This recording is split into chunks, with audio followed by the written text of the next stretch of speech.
Goodbye, creature of chaos.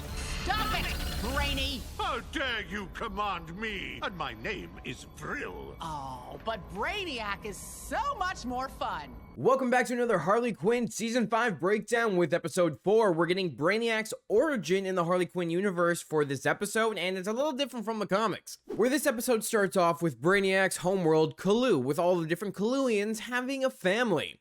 And Brainiac has a family of his own, with even Coco as their pet. You know, seeing Brainiac have a family is new and interesting, because usually he's by himself when he travels the universe, so it's cool to see that, you know, there's a family man behind this. And it's just kind of funny because the whole idea of them being this family is very like robotic, calculated, and the way they're talking to each other, like it's more calculations, no emotion, stuff like that, really showing how much of robots technology they are. And it's really interesting to see how they portrayed this deeper, unique backstory, which I thought actually worked for the show, and it added a little bit comedic value to it, where his job is to go and study other worlds and their percentage ratings and take some of the new technology for themselves. So just like this race that's just trying to like discover new things, learn as much about the galaxy as possible, while, you know, exploring it, which is a cool little setup to tease what was going to happen with the character later.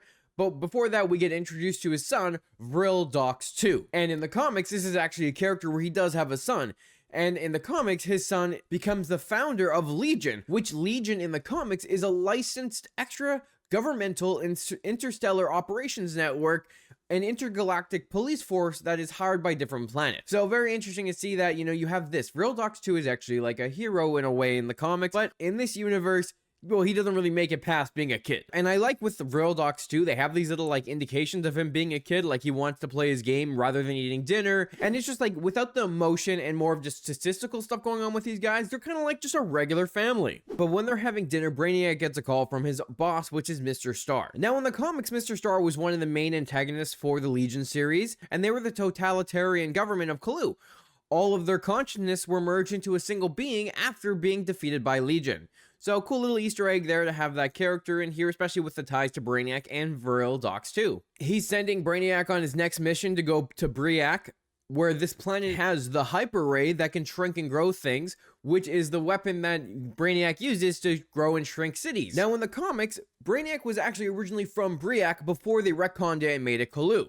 So it's really interesting to have that little Easter egg for Brainiac's original appearance. But after dinner, where Brainiac has to go talk to his son, you can really see how this guy is not the best father, where he doesn't know how to show his emotion, and he even calls his son pretty much stupid by calling him a level 1 intellect. And the kid's just throwing a tantrum. It's kind of like that, just, you know, regular kids not getting the attention they need, so they're throwing a tantrum, and it makes sense with how this family is operating. But we have Brainiac even mentioning he wants to unplug his son because he's not where he wants him to be. So again, just showing how Brainiac's not a good father, but then he never gets a chance to be a better father because after he leaves on his mission and comes back, the whole planet is destroyed and his son is dead. So kind of like this very tragic backstory where this guy, he never really knew what he had until he lost it. But I do like how when he was about to go on that mission, he goes and uses the skull ship like it's a car, even clicking it with the alarm going off, which I think was a lot of fun.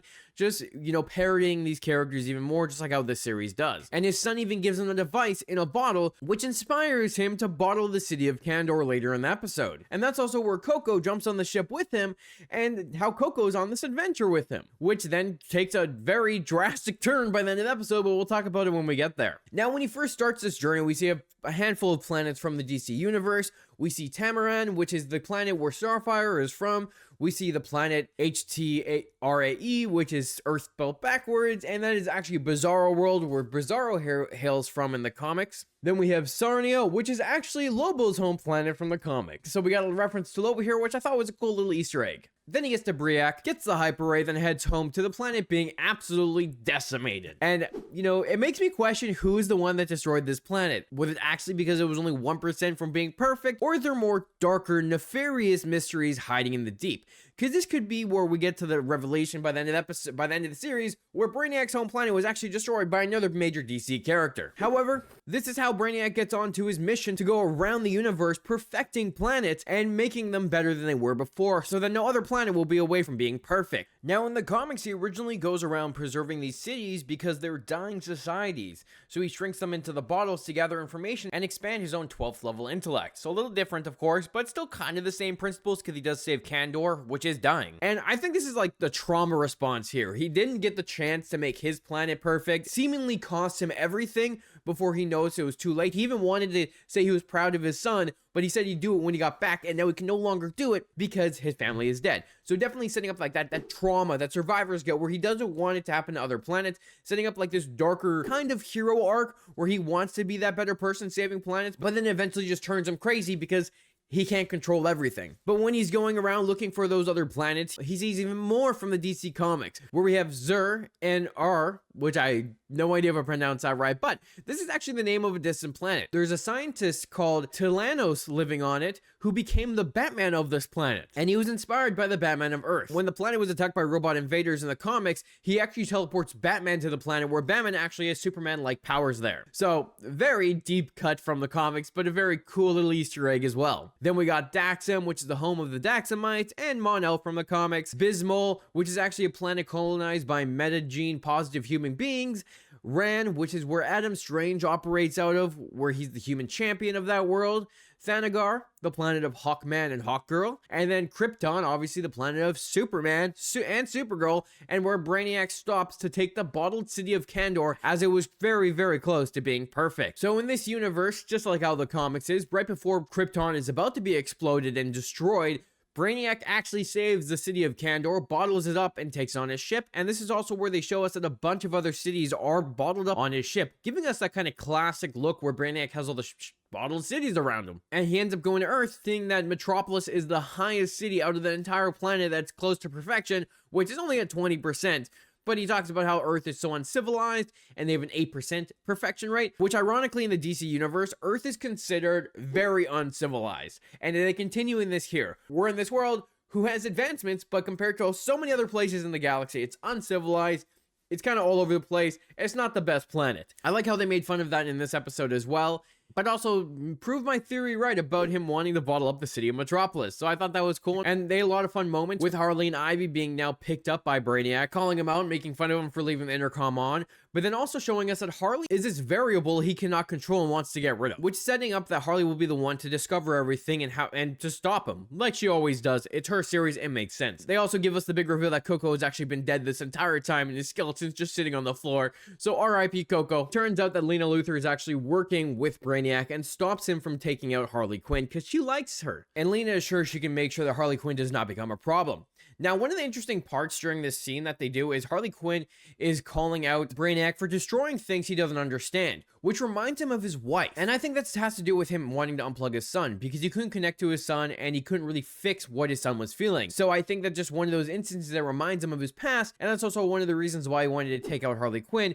was because she reminded him of very distant past pain. So maybe that'll be the way of saving Brainiac, is having him find a new love, or making him realize his wrong ways and that this isn't what his family would have wanted. But after Lena stops Brainiac from taking Harley Quinn, he looks like he rewinds time as he sends them back past the credits into the episode after they killed Jason Woodrue, which I think, maybe it's not actually him rewinding time. It's just him pacing them back where they are with their memories wiped. Because you can see in the episode that he was able to stop Harley and Ivy from being conscious. Then we have Harley and Ivy back in their apartment getting ready to eat. Harley Quinn definitely notices something is wrong. And even at the end of the episode, she is drawing a face like a skull in her food. So she's going to start realizing that something is wrong. And she's, with her brain being a little bit more crazy than other people, I think that's going to be her key to outsmarting and tricking Brainiac, because he's not going to be able to predict anything she does. But even Lena Luthor just appearing in their apartment is very suspicious, and I'm hoping that they put stuff together very quickly because of what's really going on. So at the end of the day, I'm very interested to seeing what they're doing in this. This episode was cool. It added new depth to Brainiac as a character,